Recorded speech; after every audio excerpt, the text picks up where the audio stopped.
nikamwambia enda sitting na kuja. I don't know what happened. I felt tu nimejigonga kwa wall. Bro, kujigongesha like niliroll kwa bed mpaka mwisho kwa wall haukuwa na breaks za kustop. Hata siju like it was weird. So after nimejigongesha niko like aki. Nikasimama nikaenda kwa kona, sasa nikuomba aki Mungu naomba sitawairudia. Aki zifanye zishuke, wallahi sitairudia. Fika nje ya gate. Sasa ulimwambia ni nini? Nilimwambia mama nimekula with cookies ndo zinafanya nini. Hey everyone, welcome to Now I Know Better podcast. We've lived through enough chaos together to have opinions. Every week we sit down and talk about real life, relationships, mistakes, family, work, name it. Some days it's funny, some days it's heavy. Either way, it's a judgment-free space. New episodes every week. Follow us on all our social media platforms at Now I Know Better Pod. Let's get into it.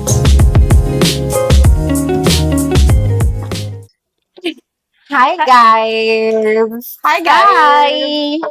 Nathani, how are you guys doing? Welcome back to episode 5. Yes, we are so excited and so pumped for this new episode. So first of all guys, nataka mkimbie pale, subscribe and like, subscribe, share our videos, and also guys, don't forget to follow us on all our social media platforms. Yes, that is Instagram, TikTok, Facebook, X, yes, and of course, don't forget to support us on Spotify. Yes, tafadhali guys, msisahau, go subscribe, like and share every video guys, okay? Road to 15K. Yes, road to 15K subscribers. Also guys, you can do this, right? Yeah. Don't forget to like take a Yes. video when you're watching us and then see you mention us and we're going to repost. Namna hiyo. So That's like today ni ile moto, ile mwecheche guys. Fire, hot. Have you ever been in a near death experience? Have you? I want you all to stay tuned kwa sababu leo we have all those experiences, and please tukae chini, let's warm up and just listen. Sindio? Hey, story ni hatari. It's bad. It's talking about near death. It's I should start with my story. Tell us. Was it? I even remember the day. The day was it was on 20th of October 2017. So nilikuwa natoka shule, that is in campus. Shule naenda, I was going to my boyfriend's place. So this is about an incident where I almost died of an accident, a tragic one. Yeah. Those who know Nairobi Nakuru highway, inaitwa hivyo. On your way to Nakuru, you know that place is always black spots. Ni black spots kwanza. Along the road kuna a lot of black spots because of the weather. So yeah. So my story starts in school. It's mara ya kwanza nishaifanya hivyo. Yeah. So it was something that was I used to do. I go to my boyfriend's place, at times. And kutoka, since nilikuwa nimezoea kwenda Nakuru, kutoka was nothing. Hapa 2 hours umefika Nairobi, So I was so fond of kutoka shule afternoon. So kutoka afternoon, that time before ufike town, and then before ijai, and then talking. So this day, I remember my roommate told me, mbona unaenda sahi, kwani lazima uende? Nikiamka kwenda Nairobi, it was like a big Kwani ilikuwa saa ngapi, like in the morning? I woke up early. I don't know how I don't even remember sikumbuki siku. Was it on a weekend ama? Ilikuwa weekday. Ilikuwa weekday. So beshte yangu ananiambia, kwani lazima uende leo, singoje kesho, umetoka late. Sijui mbona nilikuwa natoka late hadi. Na venye yote niliamka mapema. So nimetoka around, so tumetoka Nakuru 7. Usiku sasa. Around 6 something. That's PM ama AM? PM. What do you mean PM? Nimeenda nimengoja gari ijae, mimi nimetoka, and then like tukikaribia, I don't remember, was it Kinari? I think Limuru, almost hapo. Yeah. So me, hata before that, let me go like minutes back. Like I was 7 minutes back. So tukienda, nilikuwa nimekaa nyuma ya driver. So this seat iko nyuma ya driver, then he kwa hapa mtu katikati, and then mwingine. So you know kwa PSVs there's that chuma ya chini na ya juu. So me I have my bag. I had a backpack. So niko nayo nimeiekelea hapa. Since sasa unajua sikuwa nataka kuwekewa mzigo nyuma, so I'm like, nitashika, it's not something you like know, something you can want to acha tu nikae nayo hapa. So mi nimekaa nayo, and then tunafika around, was it flyover? Yes, flyover. Tukifika flyover. Wait, how was the weather? The weather was nice. Nikitoka Nakuru. The weather was nice. But sasa kufikia Limuru, you know how it's misty, it's foggy. Sijui kunanyesha, unaenda part zingine zinanyesha, zingine it's clear, some places it's foggy. So me I'm there, nimelala the whole journey. So mwenye alikuwa natoka kando yangu alikuwa anashukia flyover. So ameshukia flyover, akasema si ametoka hapa, acha ni chukue bag yangu niekelea hapa juu, sasa at least hakuna mtu na bag yangu, at least it's somewhere safe I can see. So nimechukua bag niekelea hapo, and then I'm like bado nataka kulala juu nilikuwa nimelalia bag nikilala. So niko like na feel siko comfortable, acha nirudishe the bag. Wait, you say ebu tuambie, ulikuwa umekaa wapi? Katikati ama nyuma ya driver? Like zile pande ya dirisha. Yes, like dirisha side, okay. So tumeenda, after nime realize I'm not comfortable when the bag is there, so nairudisha hapa, ninaendelea kulala. So I wake up, naona kunanyesha, kuko foggy, niko like what type of weather is this? Then sijui kuna kakaje, I don't know how I felt. Kuna like, ile feeling ya umekaa nyuma ya driver, so like driver anaona so na mimi niko hapa like so tense. But there was so tense that moment, niko like anaona. Hey, the next thing naona ama ndo kusikia, I just saw flashlights mbele yetu, so I can see the same direction as the driver. Yeah. So naona two lights, and then I just had brakes, like very fast brakes, and then nasikia a loud bang. That thing happened so fast. For those who have been in accidents, I didn't even know what to do. So nimeamka napata tumeinama hivi miti. So there is smoke, and then mi nasikia tu watu wanatoka. So see my bag is here. Mi natoka. So pia kiti yako imelala. Nimelala. That was an instant break. So nimelalia bag hivi. I don't know where I will be if I just that bag. The bag saved you. Juu nilirushwa hivi. Mi natoka nje, sijui hata nilitoka aje. Unatoka haraka, unaona kama gari itaripuka. So nilikuwa juu ya the moshi. Niko like sioni watu wanapiga nduru, niko acha kwanza nitoke. Hata niliacha bag. Hata sijui vile nilitoka. Natoka nini na kuko nyuma, and then kutoka sasa, si watu wametoka, tumecost jam. So there's the driver, the passenger katikati, na mwingine wa mwisho. So mwingine wa mwisho amekuja kukaa hapo nyuma juu alifungua boot. Sasa tunakalia kwa boot, amefungua the boot iko juu sasa. Sasa it's drizzling. So tumekaa hapo chini cause at least tufunikiwe. Wewe mwacha kunyeshewa. So msichana amekaa hapo mbele on my left side, anakuja. Sasa anakuja amejaa damu. I remember she had a white trouser. Amejaa damu kwa trouser, and then this side is just this ngozi imetoka. Hii hapa juu. Yeah, hii part. Hapa kwa kichwa. Hapa hivi. So me I'm like, Hey, sasa I remember her saying, sasa mtaniangalia nikikufa. Nikaona sasa hii sasa ni serious, like this is some serious thing. So I had a kitambaa because you know me and carrying whatever and carrying vitambaa and handkerchief. Nikamwambia niko na kitambaa cha nikupatie kwa bag. I think I had a towel, like a small towel, face towel. So nikamwambia mtu, mimi hata nimeshindwa kuamka sasa hata sijui vile nitoka kwa gari, but kutoka hapo penye nimekaa siwezi.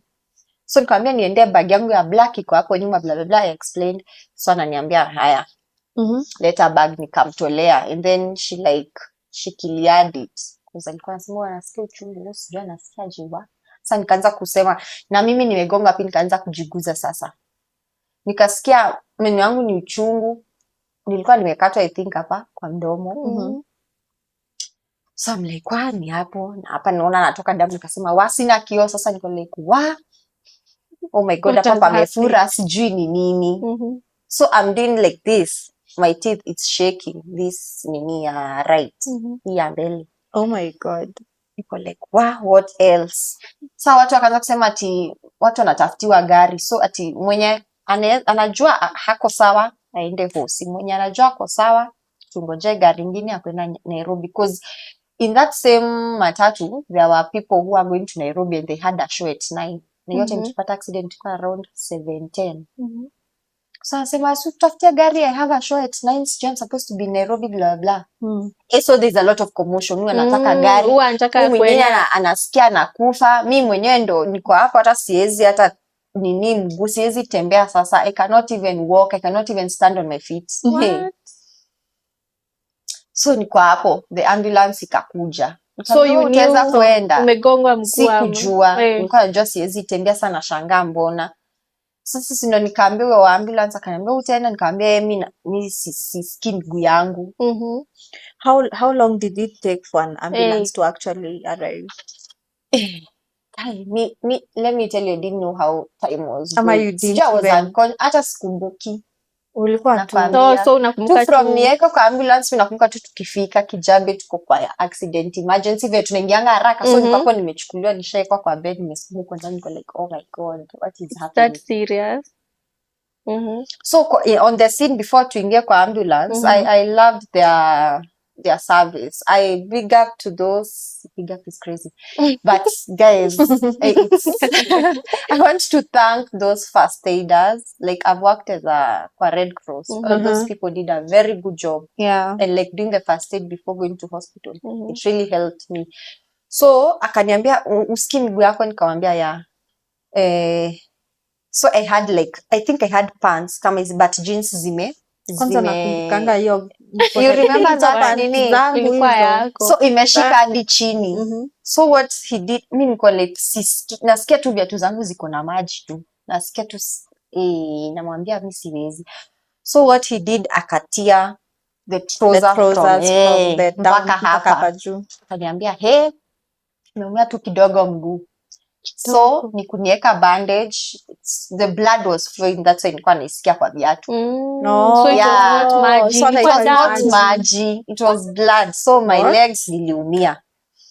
So ameka bandage, ameweka hii mwingine na ingine, amenibeba, ameniweka kwa ambulance. So the girl, tulienda na the girl, we were two who were injured. So the girl amelala nyuma yeye, mimi nimekaa mbele. So amenibeba, ameniweka mbele.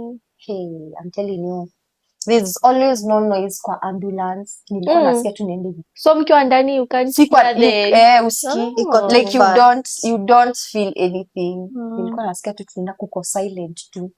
By the way, hiyo njia unaikumbuka. Niko like it was like kumianda hivi because ako can guys know when you going to Kijambe so hospital, dangerous. You know how that is. Na mimi that njia, and it was raining. You remember that day, that night? Papa was going fast. I was like, you want us to go to Kijambe? Unataka tuingie Kijambe hadi sisi. Wenye wanajua Kijambe hospital, mnajua venye hiyo barabara inakaanga. And then iko mahali chini na barabara, so unaenda kama mnaenda chini. Tukafika. Mimi nimetolewa kwa bed, nimesukumwa huko ndani, nimeenda nimewekwa hii kitu ya shingo. All this time haujambia anyone? Hauja call anyone kuinform anyone? Sijapigia mtu. Hata boyfriend. I've not called anybody. Crazy. Umetolewa kwa ambulance, kwa accident scene. Nimeenda hosi, mi hapa naona naenda hapa ni kuenda, and then sina time ya kupiga simu yangu, sijui iko kwa bag, so I just said vitu zako ni gani? Nikamwambia ni bag. Akanichukulia akaniwekea hapo. I even wonder how I didn't even lose my phone. So it was inside your bag yangu bag. iko na simu. Nilimwambia hebu niangalia simu hapo, ndo akanipatilishia. Sasa nikiwa hosi nimelala kwa bed, nishaikwa hii kitu ya shingo. Niko like sasa hapa ni kuenda, because when you're in accident emergency ukiingia lazima uwekwe hiyo kitu before you go for x-ray. So mi nimewekwa, niko hapo so nimekaa hivi, I can't move, I can't do nini, so namwambia nipatilishie simu. So I start calling the boyfriend. I'm like, so you started with the boyfriend? I started with him. Napiga hello, naniuliza umefika? Naweza kufika wapi? Kufika ama ndo naenda saa hii na nikuenda naenda. Nikamwambia blah blah blah has happened. I told him the whole story. And now I want you to call my sister. So I wanted him to call Joanna and tell her so that she can tell the parents. Sasa, and then he started asking, sasa utasema ulikuwa unaenda wapi? Hata hakuulize, alisema sawa, acha nikwambie, but sasa utasema ulikuwa unaenda wapi? Kaambia wewe kwanza pigia Joanna. Kupigia Joanna, I want to know what he told you. No, he was calling me and then amwambia hello, sema niambie, and then anakata simu. Hapo anaongea. Nakumbuka ni tukitafuta credit ndo Joanna. Because I was like, why is this guy flashing me na kwa WhatsApp na kwa online, and text aniambia Kenya anafaa kuniambia. Why is he flashing me? So me I was like, kwani? And then that day sikuwa na credit, like I think I don't know, I had a mkopo or not, obviously. Then me I had like a credit. Kwa sababu sikuwa nime scratch ndo nikakupeanga. Ndo nikakuja nikakuuliza, uko na kadi na credit? Yes, just scratch. Sasa ilikuwa ya Telcom. Tuka scratch. Nikaambia drop the bull load. So mimi nashangaa amekaa. Rada. Then alikuwa anapiga anakata. So mimi nilikuwa like, ai Joanna, Rada. Kwani? Alafu that time she was cooking supper. Yes. So I was like, hey bro, your mother is waiting for food. Yes. That time my mother was expecting my brother in like 9 days. 9 days actually. 9 days too. Sasa akakata. Sasa anakata na shanga. But I felt like he was really stressing me because I was just hurrying nimalize kupika ndo nipeleke food na yeye hapa tu kwa mchezo. And then at the same time I was like on my phone namuuliza oya nini? Namtext WhatsApp ananiblue-tick namuuliza nini? Si wewe umenipigia ama? And then I thought maybe he was drunk or something. So nilikuwa like so mimi nikaita tu huyu mzee nikamwambia fanya hivi, hebu mpigie ndo aniambia Kenya ananiambia. So mimi ananipigia. Ananiambia mimi nimeshindwa kumwambia. Niko like really? All that time. Imagine.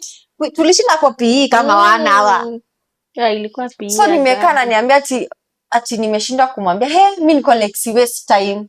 Sikuwa na credit. Hiyo time before that I called my roommate nikamwambia huku hadi nimepata accident niko hosi.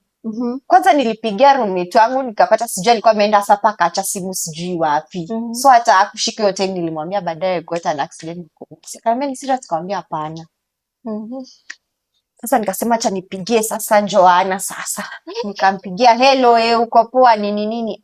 Sasa mimi niko Kijabe, nimepata accident as I was going blah blah blah, but I think hiyo time nikamwambia mseme naenda home mama ni uliniambia.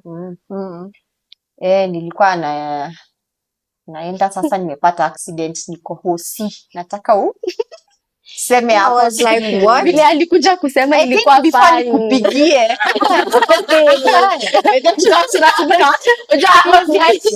don't know how she was like, I was like, how do you expect me to go and break news like that? Mama ko like ikiku Joanna nini?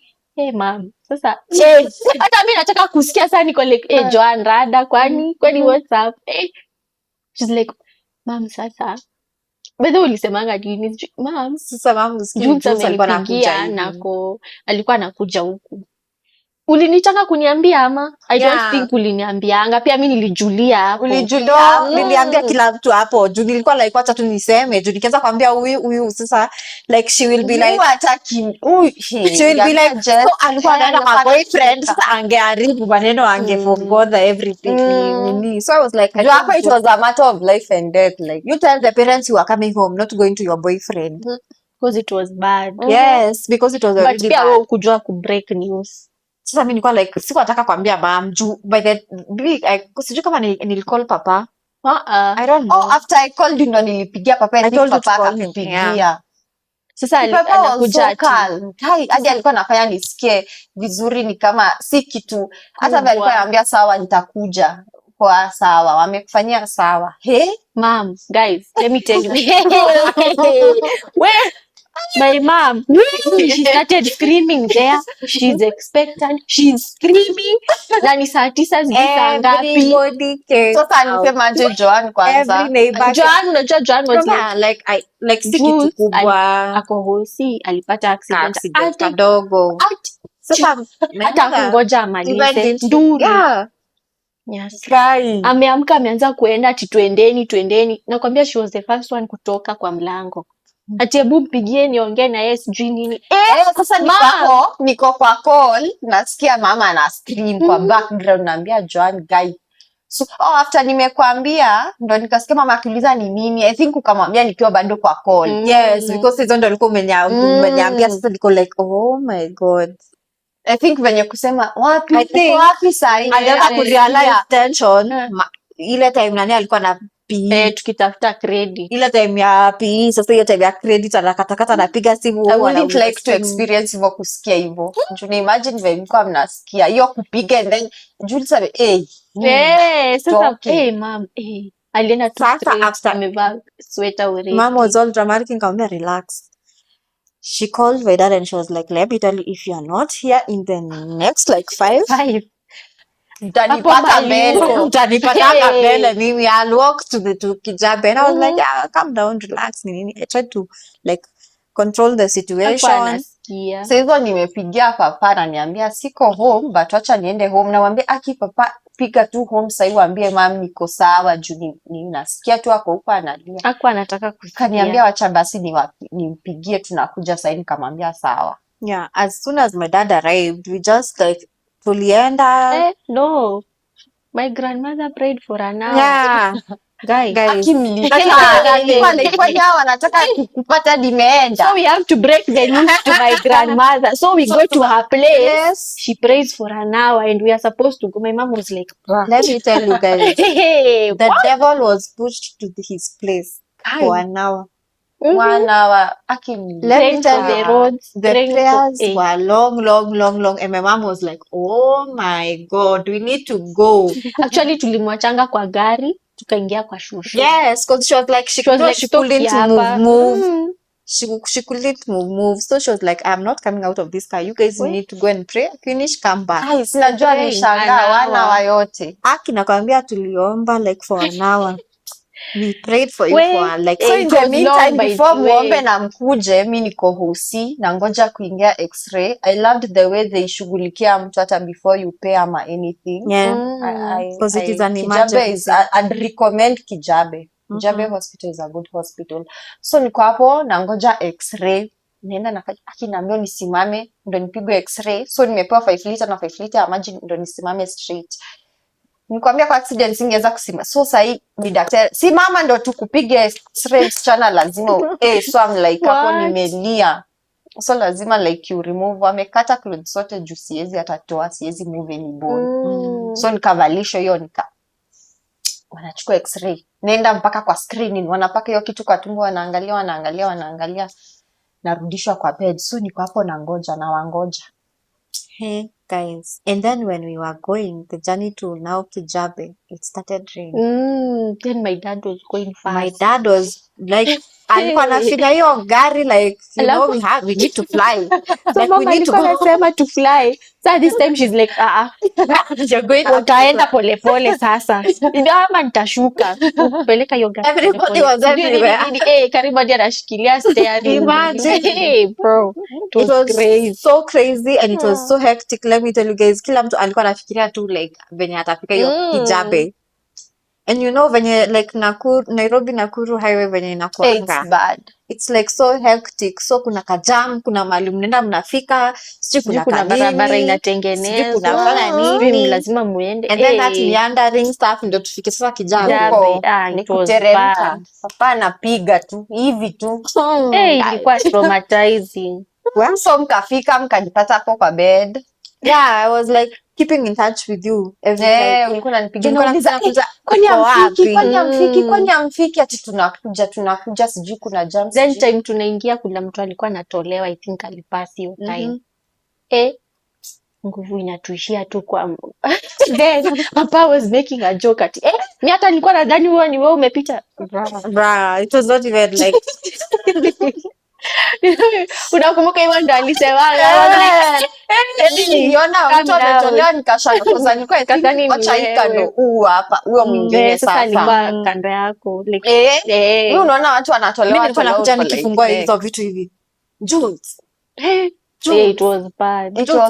It was like 2 cubes and then there's a lot of people. Now ujua emergency ni zile ni situation mbaya like unapata mtu sijui ana mmoja ameletwa tu hapa sahii amesijui amefanya nini just accident. Then even children kuna fights. Mimi nilikuwa naona tu ni trauma. I was calling her Jules na alafu ni kama ulikuwa umedoze. Nilikuwa nimelala. Nyinyi ndio mlinipata hadi. Mimi ndio nilikupata. Ulikuwa uko mwisho. Nikaona mama ameniangalia akaenda huko sasa juu. Sasa si niko na hiyo kitu hapo like wa. Bra. Hizi ni nini?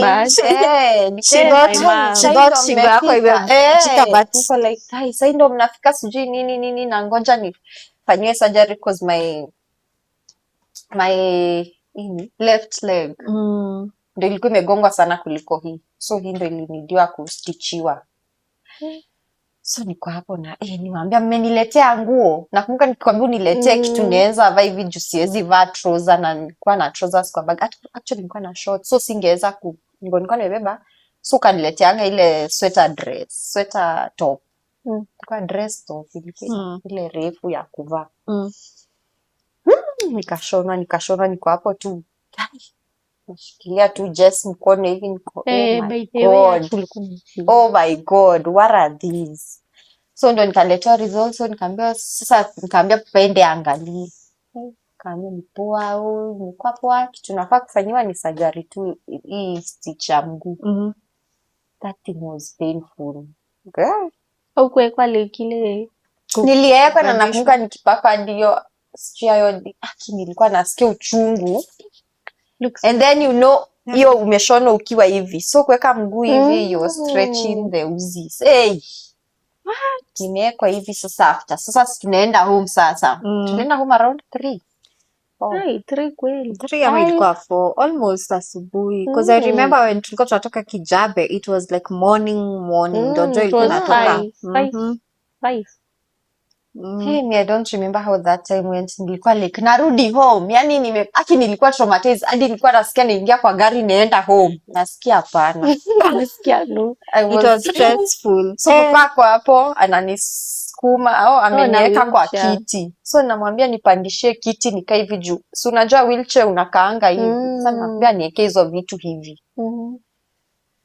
Kwa gari pia ni kubebwa.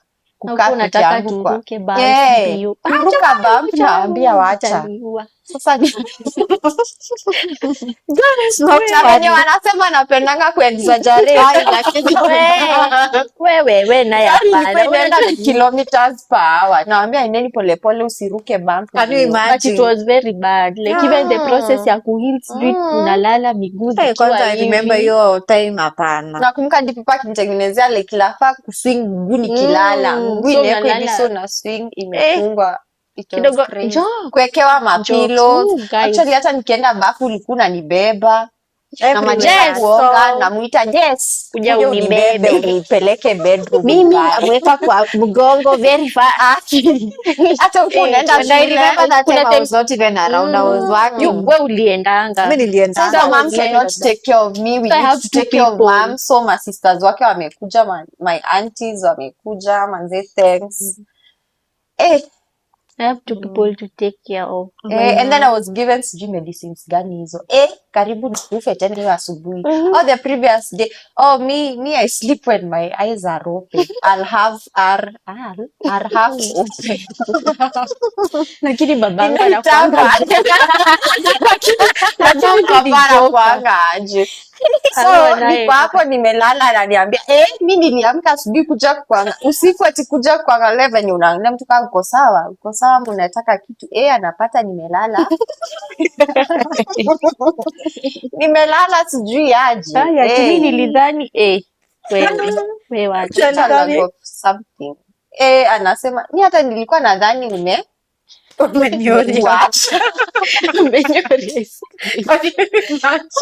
kwa nadhani umeingia nyasi.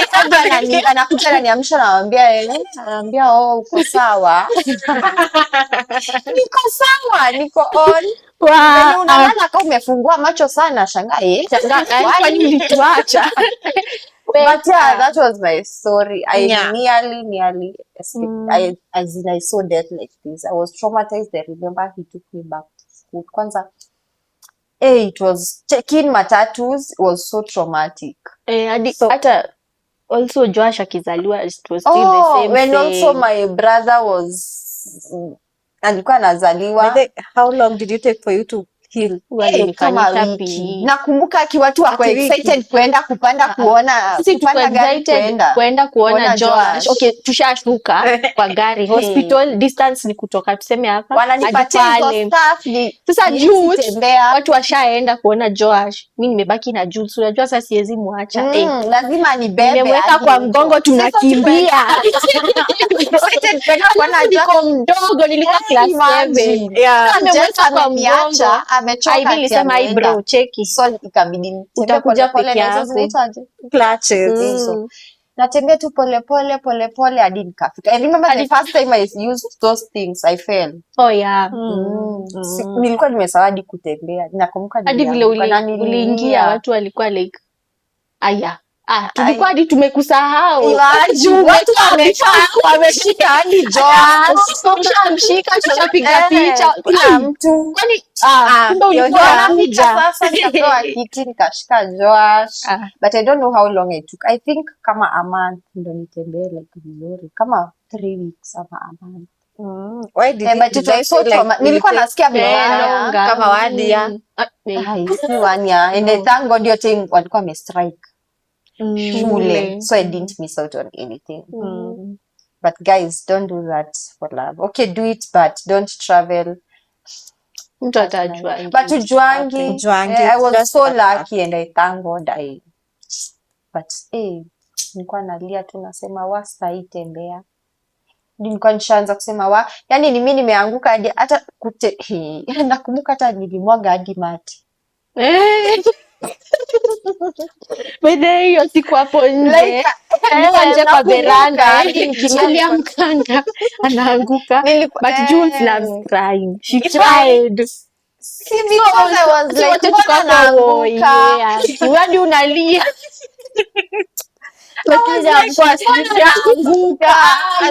But Jules unapenda kulia. Guys, si ati nitakuwa hapo. But that situation was alisimama kaanguka.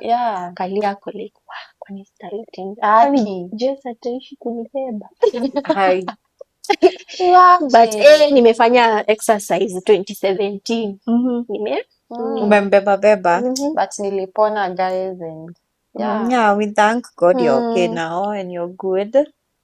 Miguu inaweza wakumbusha tu. Ninaweza wakumbusha. Sahi vibaya sana. Kwani miudu? Let me tell you guys. There's this time nilikuwa nakosananga na mom. Ilikuwa tu 24/7. Mimi sijui kama ulikuanga. I was not around your time. I don't think. So nilikuwa naendanga computer classes. Ile time after form 4. Nikaniningi computer Nilikuwa nasema classes. adolescent. Hata sijui by the way mbona mlikuwa mnaargue? Sijui. Like Nile umeona umemaliza au sasa unaniambia nini? Sijui kwani Can you all do? enda computer classes. Sasa sinikashikana na marafiki. Kimaliza computer naingia nyasi rooftop. Tunaenda tunacheza kidogo rooftop. Moshi nini. Narudi home. So there's this time. Ilikuwa sasa kama habit. Nikisikia mama ananikelelesha sitaki kuenda home sahi, so nimetoka classes kama 10, so I'll come back home at 4. When I come back I'm finding Jules at home. Sasa hizo niko Rastafari Jamaica huko online. So there's this time you were not around. I had some cookies, edibles. Wena zilikuwa zimeiva, zilikuwa zimekaa hivi kama wiki, zimeiva. Nikajiambia aje, there's this papa used to love when I cook hiyo mausiku. So I was like ilikuwa a habit. So I was like sinifanye hivi, nikule hii nusu kama kawaida hivi nusu alafu niingie kitchen. Bro, sinikatwanga nusu kaingia kitchen, chef cooking with Jess. Nikapika mafood, nikapika nini zimeiva, watu wanakula nini. Nashanga si nilikuwa hapo tena na si nimefanya hivi tu saa hii. Kumbe zimeanza kukick, the edibles zilikuwa zishaanza kukick. What felt different than everything. Let me tell you, unakula ukiwa home like room. I used to eat ukiwa home. So na ujaisikia hivyo tena sijai. Nakula ni enjoy, nafanya nini nasikia poa. This time sijui kama ziliniambia niachie. Unaona huyo? Niachie huyo. Sasa ndo nataka something target audience huyo. Sasa sijui bedha ni nini Joash alikuwa anadilianga hiyo time. Alikuwa ile janalia tu for nothing. So everything in the room went like kuko dim dark kidogo. Sasa nashangaa kwani uone vizuri ama na brother wangu na mbona Joash anashinda akilia.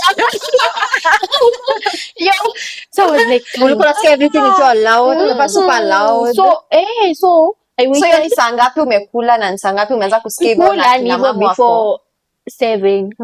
So si zimeanza kushika hapo 8-9. Mama washakula nini. Wakasema wamezoea kutuacha mimi na Joash hiyo time sitting peke yetu. Na tukiachwa sitting, of course ukiachwa na brother yako unajua lazima muwatch kina Jeffy something. Siren Head hiyo time kwanza.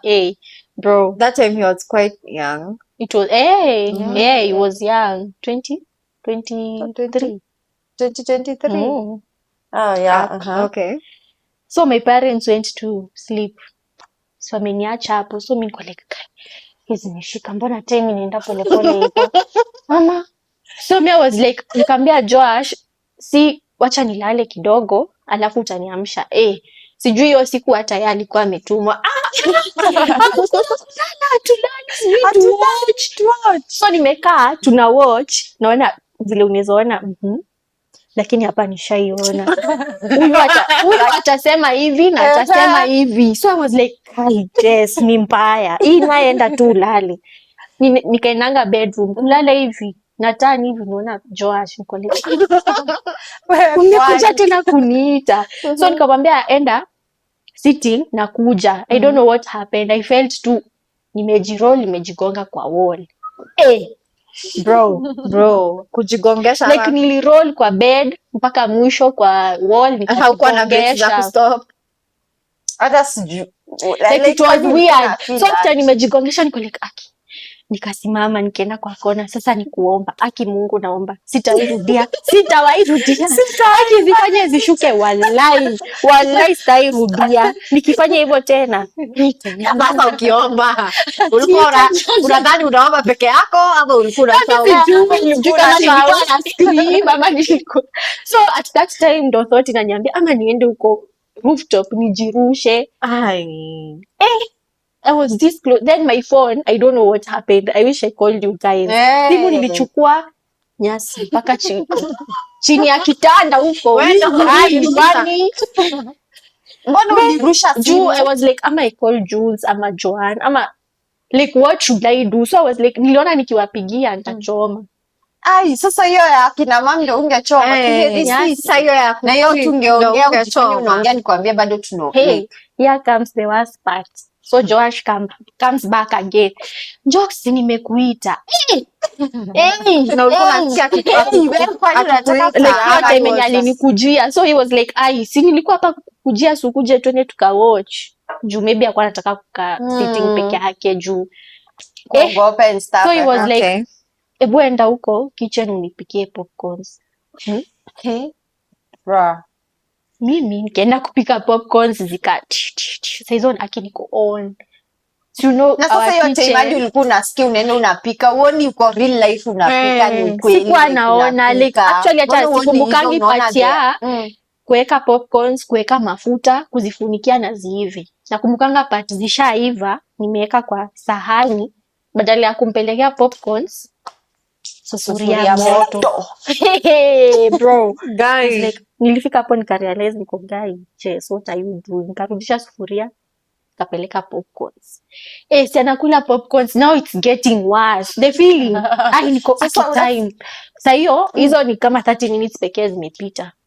Imagine whole time. Kwani unasikia nini na feel unge watch tu tulia hapo kwa kiti kama heri ulale kwa ama kiti ulale hapo kwa kiti. Nini was telling me bed tu ndio itakusikizisha vizuri. For me I went, I was like ama niende nioge. So nikioga itakuwa ile ya unajua kuoga ungetoka bila nguo, utoke hivyo. Niende nje hivyo. Alafu hizo zile yenyewe usiku mwezi fungua mlango home, unajua mama atakuwa like mbona mnafungua mlango utoke bila nguo. So nikasema option ya kuoga vile nilirudi bedroom sijui hata nilikuwa aje juu ya kitanda. Sijui nilipanda aje juu ya kitanda. Bro, nilijisikia chini. So vile nilianguka, I guess like everything made noise. The kuanguka part, Joash came running. Vile aliona nimeanguka alienda bedroom sasa kuwaita. Mom! So mama nasemanga vile niliamka, like actually sijui aliniamsha. Juu ninajipata nimeanguka sasa. Lakini papa alikuwa amenyangalia wako. God, like, nini unafanya huku chini bro? Mama ko Joki amka. Vile niliamka anasemanga nilimhug like unajua mtu akiwa high vile anashikanga mtu na nguvu. Hadi alikuwa like unataka kwani kuniua? So nilikuwa nimemshika hivi na nguvu. Ananiuliza ni nini? Kole, mom, acha nikuonyeshe vitu zenye nimefanya. Hivyo exactly unaongea na mtu anaongea kwa uko like so actually sikumwambianga hiyo time. Ananiuliza ni nini? Jo was like mali nimezitoa. Acha ninyamaze. Acha tu ninyamaze. So nimekaa na wananiuliza nini mbaya. Sasa nikaenda nikakaa sitting. Sasa nimekaa hivi. Sasa unaacha bedroom. Tunajua mama collect tuvae nguo tuende tumpeleke hosi. So nimekaa hivi sitting sasa na wangoja niko na nilifika hapa aje again bado sijui vile nimefika hapo after kuamka wameniamsha nisha hug mom then sasa ni mambo ya hosi. Sasa nimekaa chini I think niko realize na naenda hosi kufanya nini. So nimekaa tu sitting na wangoja na so ungesema wewe twende hosi. Sasa tukienda kutoka hivi mama ananiuliza nini mbaya, nikamwambia mom kuna vitu nilikula kuja nikuonyesha. Bro, sasa sinampeleka hadi mali ziko. I had like now the half. The other half now. I think no, it wasn't a half, ilikuwa moja mzima imebaki. Juu half nilikula like another time. So namuonyesha kwa like hizi ni nini sijui ni nini. Sasa nikupana kwa gari kwenda Hosi. Immediately tumefika nje ya gate. Sasa ulimwambia ni nini? Si nilimwambia mama nimekula with cookies. Ndio zinafanya nini? Wewe mama, alikwambia alikuuliza sasa ama alijua like alikueleza bangi nilisemanga I think nilisemanga cookies bro. Yani it was so bad. Tumepanda gari sasa kwenda Hosi.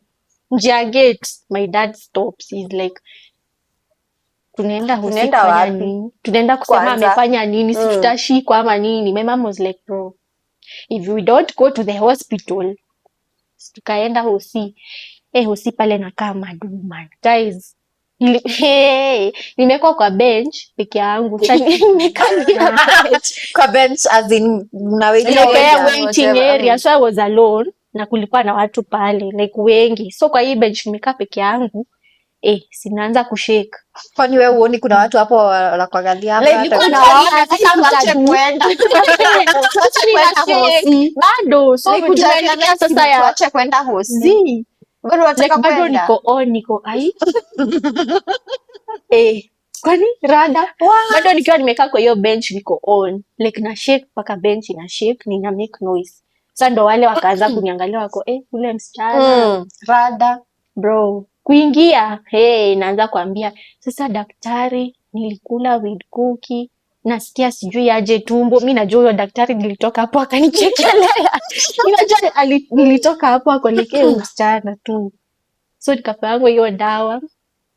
And the worst part nikaandikiwa counseling. So next day mimi actually before hata aende Hosi hiyo time mama alinipigia sasa, si after amemwambia ilikuwa after mmetoka Hosi. Sasa ni after kutoka Hosi. Anapiga simu nakumbukanga juu nilikuwa hapo sitting. Sasa zilishukia wapi? I think sasa zilishuka after kutoka Hosi. Sasa ulienda Hosi saa ngapi? Ni medicine ama medicine nyingine ile ninakanga ya yellow ya sijui unasikia una burn tumbo. Na hiyo ilikuwa tu ndio squad. So the doctor was like wewe unapima wewe. Like mlitoka Hosi saa ngapi? Mlikaa sana? Siwezi jua time but tu kukaa. Mimi napigiwa mama nalia saa 6. Nakumbuka hiyo time. Tunaona time ndiko imeenda. Sijui hiyo nini aki mnaweza fanyia mtoto wenu hivyo. Niko like okay mtoto, what's happening? Yes. Mama ebu relax. Analia kwanza. Na niambia story. Mimi venye aliniambia story namwambia hebu patia Jess simu. Mimi nilikuwa nasikia kucheka. I laughed. What do you mean? Nilicheka. Control. Nilikuwa like uko serious. But I felt nilikuwa my heart was hadi nasikia hadi nilikuwa naona kama damu inapita like hapa juu si ndani. Sasa hata ni vizuri hata sikushindwa kupumua, lakini hiyo pati ya kujigongesha na amka asubuhi nashangaa mbona kichwa yangu kakumbuka jana nilifanya mambo sai tu leo kuanguka tena pia chini. Anaamka kwenda counseling na shangaa ati rate your life from a scale of 1 to 10. Bana. Sasa vile after nimeamka ndo nasema counseling kwani ni nini nilifanya na hii ni mambo na kulanga hata mimi niko na mchezo. I was like counseling really? Did you continue like eating the stuff sama ulipatiana ama kule? After that the next morning my mama anazichukua ameziombea hapo akiziflash. In the name of Jesus. Zikaflashiwa zote. Shindwe nini? So kuwa na mali anymore. Sikuwa sasa na stock ili kuingia kwa singo. But anyway, that I think ni vile we used to like kukosana na mom every time. So niko like it was bad guys. It was bad. Counseling. I rated my life I think a 6. Nakumbuka. But I think ilishika even then that panic and then amjongea na mamu I think at hiyo time ndo sasa tulianza kuongea. Hadi hatukuwa tunaongea kwa nyumba, tumekaa sijui for how many months bila kuongea. Had a reason though. Yeah, it had a reason kwa sababu But my parents panic. So babako wako ananiongelesha sijui siku ngapi tunapita. We msichana wewe. Okay, did you talk about it? We didn't. Did you ever talk about Hatujaongea it? na papa hiyo story tena. Hata na mama mjayo Na mama tuliongeanga tu azini kumwambia story tena. Like kwa mbona ulifanya hivyo? Hatujawahi ilishanga tu hivyo, imagine. Hatujawahi like kuiongelelea kwa nini nilifanyanga hivyo. Ama waniulize mbona ulifanya hivyo. But anyway, nilinyamaziwa tu for some days. Kakaa kwa nyumba, hata sikuwa naenda in class, I think. Oh my God. Na counseling part. But anyway, guys, don't try. It was near death. Unasikia alikuwa ameruka kwa kitanda, sasa angepanda juu. Ningepanda juu rooftop nijirushe, ati zitaacha kushika. Wewe ulisikia wapi? Na you didn't scream. There's a time niliscream. Kuna time niliscream. Na haukusikika? Uliscream I like think niliscream ndo sasa Joash akakuja. Ndo aniambia Nasi nimekuita.